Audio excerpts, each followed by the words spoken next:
Seja bem-vindo, aluno IMD, a mais uma aula de História. Eu sou o professor Jackson, seu professor de História, e hoje nós vamos dar continuidade àquele conjunto de aulas ali sobre as revoltas no período regencial, não é verdade? E eu gostaria de situar você, mais uma vez, que período é esse que nós estamos estudando. O período regencial é o período que fica entre os governos do imperador Dom Pedro I e o imperador Dom Pedro II, esse período intermediário. Você lembra daquela aula que tivemos, que eu expliquei para você que com o retorno de Dom Pedro I para Portugal, Dom Pedro II ele ficou no Brasil com apenas 5 anos de idade? Exatamente. Então, como ele ainda era menor de idade, outras pessoas governaram no lugar dele até que ele atingisse a maioridade. Então, esse período ele ficou conhecido como período regencial.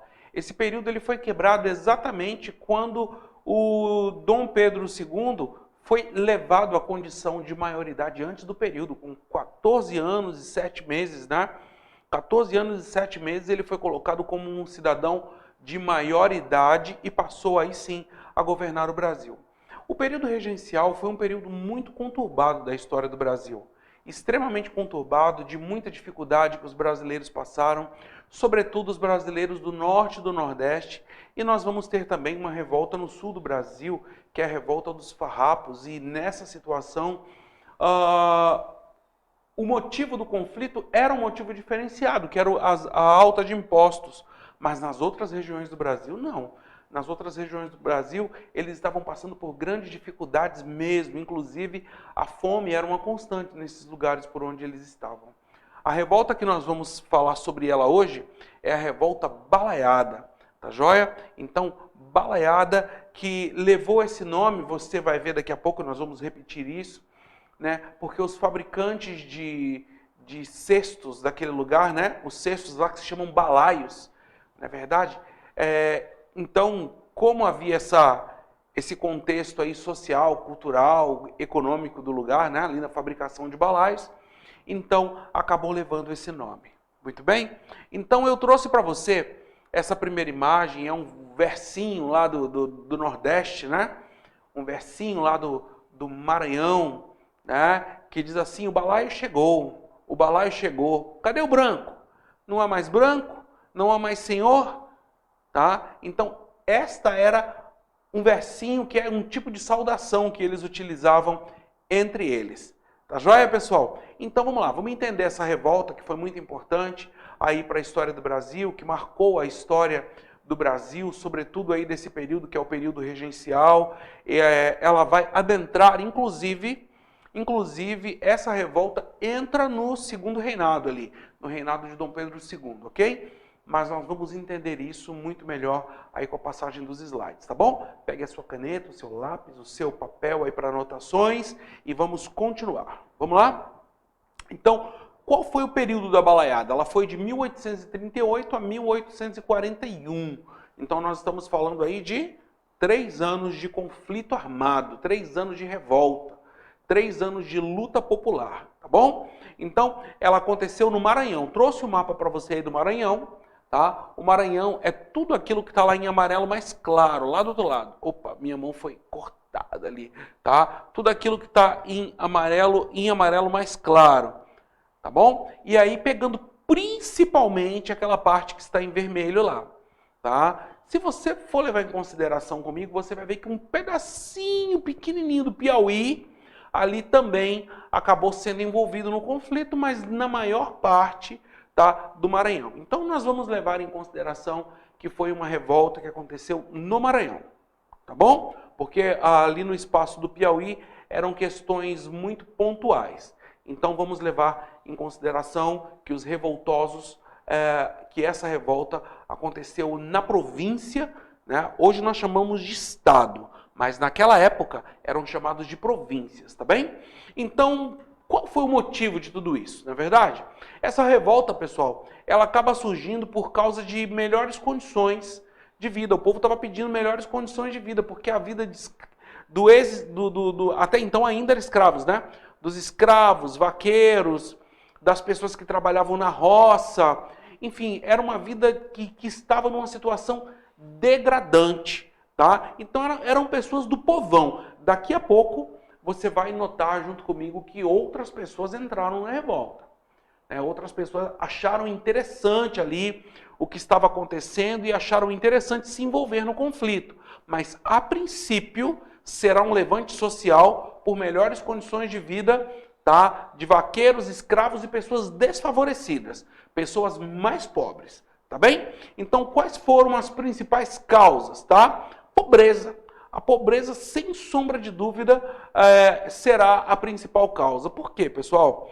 Diferentemente de outras regiões do Brasil, o Nordeste brasileiro é conhecido por fazer parte de uma região semiárida. Ou seja, é um lugar que é muito mais desértico do que determinadas regiões do mundo aí, que são cheias de gente, como Texas, por exemplo, tá? Nos Estados Unidos e outras regiões. O nosso Nordeste brasileiro, meu irmão, eu costumo dizer o seguinte, é lógico que eu estou falando aqui é uma metáfora, né? É somente uma comparação, né? Que mandaram o homem até a Lua, né? Era melhor ter estudado o Nordeste, era melhor ter mandado para o Nordeste, porque o Nordeste é mais seco do que a Lua, né? É lógico, mais uma vez, hein? Isso aqui é só uma comparação, tá bom? Então, pessoal, aí o que acontece? Nessa época, os fazendeiros, eles entraram na briga, entendeu? Por quê? Porque o governo do Brasil estava centralizado no Rio de Janeiro, nesse momento, nas mãos dos regentes. Tá joia? Então, por isso, os fazendeiros também, eles acabaram se revoltando. Tá joia? Então, essas famílias de fazendeiro, tá? Eles lutavam para que eles se mantivessem no poder. Eles não estavam nem aí com a miséria da população. O que eles queriam, na verdade, era poder. Tá? E esse poder, estando no Rio de Janeiro, com os regentes, era muito difícil, era extremamente complicado. Tá? Então, muitas vezes surgiam leis e eles tinham que estar submissos a essas leis que vinham de fora, tá? Com pessoas que muitas vezes estavam até alheias ao contexto que eles estavam vivendo naquele lugar ali onde eles estavam. Tá joia? Então, pessoal, essa elite governamental maranhense, ela estava dividida entre dois grupos, tá? Eram os bem-te-vis, tá? Que apoiavam ali os balaios, que é aquele povo mais pobre que eu te falei no início, tá? Os vaqueiros, os escravos e outras pessoas desfavorecidas, e os cabanos, tá? Não confunda esta revolta com a cabanagem, tá bom? Não confunda, por favor. Nós estamos falando aqui de outro modelo de revolta, tá ok? Então, quem eram os cabanos? Eles eram conservadores que estavam contra os balaios, tá bom? O que eles queriam, na verdade, era poder político, tá? Então, isso vai acabar gerando ali, pessoal, na província do Maranhão, um governo insustentável, tá? Um governo que não conseguia ir além, um governo que não conseguia se manter no poder, tudo bem? Então, era essa situação que nós tínhamos ali, tá? Na verdade, não tinha ninguém satisfeito. Tá? Ninguém satisfeito. Os pobres não estavam satisfeitos porque eram pobres, estavam passando por dificuldades. E os grandes fazendeiros da região estavam insatisfeitos porque eles não tinham poder, porque esse poder estava centralizado no Rio de Janeiro, nas mãos dos regentes. Muito bem? O professor repetiu várias vezes para você, hein, cara? Tá bom? Qualquer dúvida, volta de novo. Qualquer dúvida, faz uma pesquisa melhor aí, tá bom? Mas eu tenho certeza que você é um cara inteligente, você é uma garota inteligente e que já deu tudo certo. Tranquilo? Vamos pro próximo? Então, vamos lá. Então, pessoal, então o que acontece? Surge nesse meio de tempo aí no Maranhão a lei dos prefeitos, tá? O que vai acontecer? O prefeito, ele pode ser eleito pelo governador da província. Naquela época eles nem eram chamados de governador, hein? Eram chamados de presidentes, tá joia? Talvez se você fizer uma pesquisa em outro livro, em outro site, tá bom? Vai estar lá presidente, que é a forma que eram chamados naquela época. Hoje nós chamamos, né, de governadores, ali o chefe do executivo nos estados. Mas naquela época eram prefeitos. Tranquilo? Até aqui tudo bem? De boa? Então, isso deixou a galera meio revoltada ali, eles não gostaram muito das ideias, não, tá bom? De que esse modelo de governo aí acontecesse, muito bem? Então, vamos falar um pouquinho mais sobre a revolta, tá? Como eu já falei anteriormente, essa revolta, ela vai atingir o Maranhão, um pedaço do Piauí, tá? E o povo está querendo mudanças que se coloquem ali, mudanças. Vai chegar um determinado momento que essa revolta ela vai atingir um caráter separatista, tá? Separatista. Vamos lá? Então, a Balaiada ela tinha um sério problema, pessoal. Um sério problema mesmo. Era uma revolta que ela carecia de uma liderança, alguém para tomar a frente, entendeu? E ser liderança de revolta naquela época era muito complicado, porque assim, né? Eram os primeiros que morriam enforcados, ou esquartejados, ou fuzilados, enfim. Entendeu? Mas aí vai acontecer que no meio dessa revolta vão surgir aí alguns líderes, entendeu? Alguns líderes, mas um dos líderes vai surgir em meio a um problema muito sério, tá?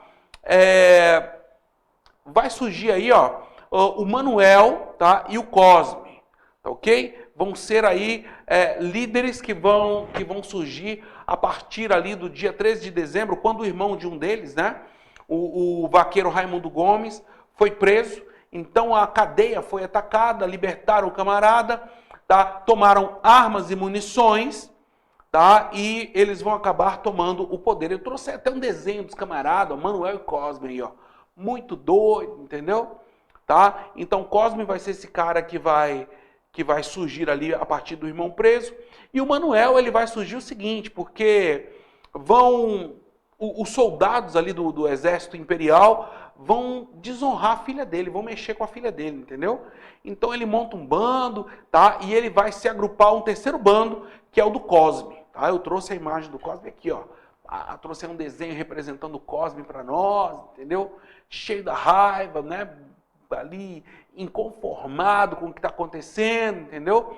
Então esse grupo aí, cada um com a sua luta, cada um com a sua indignação, cada um com o seu problema, eles vão se levantar, tá, contra o governo imperial, aí na busca da solução de um problema, tá? E talvez esse problema fosse a independência do Maranhão. Olha, digo para você, meio complicado, hein?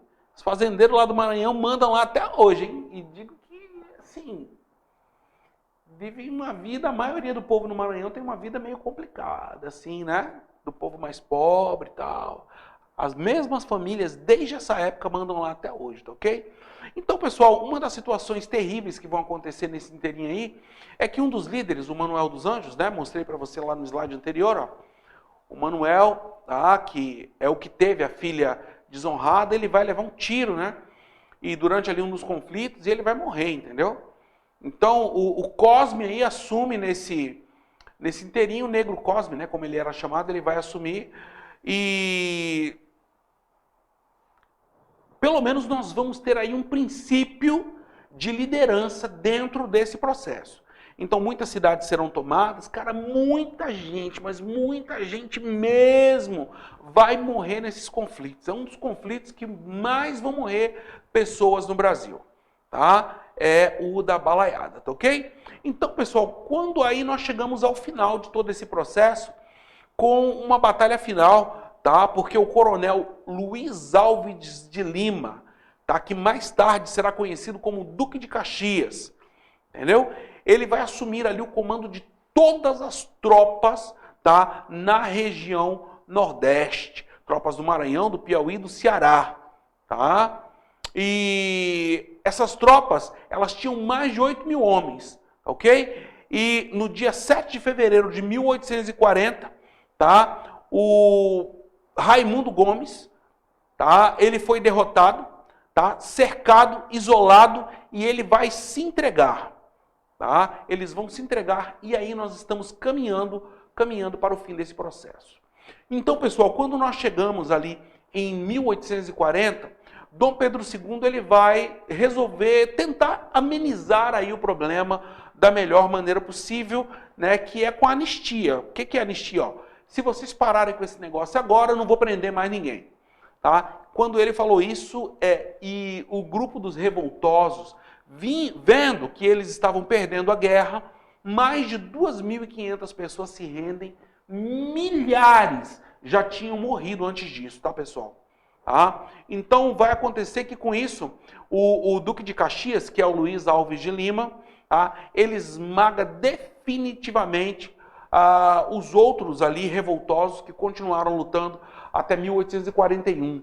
Tá? E Cosme Bento, tá? Que era um dos líderes, ele vai ser capturado, enforcado, tá? E Raimundo Gomes ele vai acabar fugindo, vai acabar saindo fora, indo rumo a São Paulo, e nessa viagem rumo a São Paulo ele vai morrer ali, tá bom? Então Luiz Alves de Lima ele vai receber após essa batalha o título de Duque de Caxias, aí por ter sufocado essa revolta social. Tranquilo? Então não é difícil, pessoal, não é difícil balaiada, tá bom? É interessante, eu trouxe ali alguns exercícios para você, que vai te ajudar numa compreensão melhor, para que você não confunda uma dessas revoltas com a outra, tá bom? Então, só voltando ali, ó, uma revolta que acontece no Maranhão. Por quê? Porque o povo estava vivendo uma condição miserável, uma condição de pobreza muito terrível, tá? Vai acontecer daqui a pouco que os vaqueiros vão entrar na revolta também, pedindo ali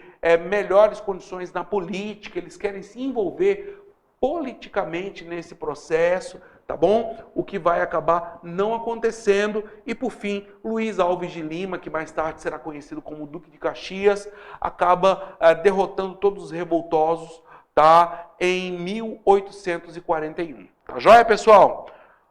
Poxa, tão gostosa essa aula que dá até coceira no olho, olha só. Pessoal, então, como eu já falei lá no início, se você tiver algum tipo de dúvida, tá? Você pode voltar, assista de novo no ponto que você tem dúvida, tá? Se essa dúvida persistir, você ainda pode entrar na internet ou buscar alguns livros ali, tá joia? Para que você possa dar continuidade aos seus estudos da melhor maneira possível. Tranquilo? Então tá joia. Eu trouxe um exercício, pessoal, só que esse exercício eu quero fazer com você, tá bom? E fora este exercício, tem outros exercícios que estão na plataforma, tá? Eu trouxe 5 perguntas sobre essa revolta para você. Tá? 5 perguntas e você pode pesquisar para fazer, você pode, enfim, utilizar os slides. Esses slides que eu estou passando, tá? Aqui durante a aula, você pode utilizá-los também para responder, tá bom? Eu trouxe uma perguntinha aqui que é muito fácil, tá? Eu vou ler toda ela junto com você e depois que eu ler toda essa pergunta, nós vamos respondê-la. Tranquilo? Tá gostando das aulas de história? Espero que sim. Vamos lá? Leia junto comigo. Uma das causas da balaiada foi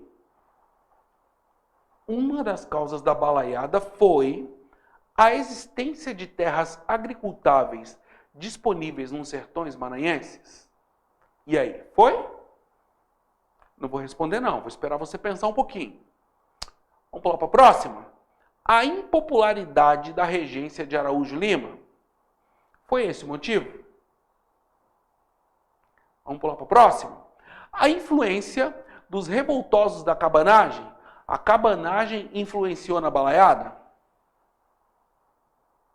Foi na mesma época. E aí? O que você acha? D. A reação das precárias condições de vida das massas rurais? E aí? Pensa um pouquinho. A melhor vida da população com o advento da independência? Então, pessoal, quando a gente vê uma questão parecida com essa, tá? Algumas respostas, elas vêm para confundir a sua cabeça, entendeu? Para ver se você sabe de fato mesmo, tá bom? Vamos pegar a primeira. A inexistência de terras agricultáveis. Veja bem, o Maranhão é uma região extremamente árida, mas se tem água, é possível desenvolver a agricultura sim, porque é uma região onde a terra é muito fértil. Porém, nesta região, eles eram eminentemente vaqueiros, tá? Então a criação de gado era o forte dessa região e não a agricultura, embora tivesse uma agricultura mais de subsistência. Muito bem? Então a A está errada. Muito bem? A impopularidade da regência de Araújo de Lima. Pessoal, eu nem lembro, para te falar bem a verdade, se era o Araújo de Lima que era o regente nesta época. Mas o motivo, com certeza não era impopularidade de nenhum regente. Tá bom? Como nós já falamos, os motivos foram as condições de vida que o pessoal vivia lá naquela região, que era uma vida muito difícil, muito complicada. Tá bom? C. A influência dos revoltosos da cabanagem. Olha só, cabanagem estava acontecendo mais ou menos no mesmo período. Tá? Mas eu garanto para você, tá, que não foi esse exatamente o motivo que aconteceu a revolta balaiada. D. A reação das precárias condições de vida das massas rurais. E aí, foi? Com certeza, né, pessoal? As massas rurais, os vaqueiros, tá? O pessoal que trabalhava na roça, eles estavam com uma vida terrível, com uma vida muito difícil. E com certeza essa questão está toda ela correta. Mas vamos ler aí para a gente terminar tudo, né? Tá? A melhoria de vida da população com o advento da independência. Logicamente que não, porque a vida do povo não melhorou depois da independência. A vida do povo piorou, tá bom? Então, a nossa resposta correta a essa pergunta será a D, tá bom? E todas as perguntas que estão lá na plataforma para você acessar, elas são mais ou menos nesse nível, tá joia? Pessoal, muito obrigado por ter ficado comigo até aqui, foi um privilégio estar com você e eu aguardo você na próxima aula. Conta comigo sempre para tirar as suas dúvidas. Se você tiver aí alguma dúvida, se continuar alguma dúvida, você pode ligar aqui para a instituição e que a gente vai estar buscando te auxiliar da melhor maneira possível. Tranquilo? Um grande abraço, beijão para você e tchau, tchau.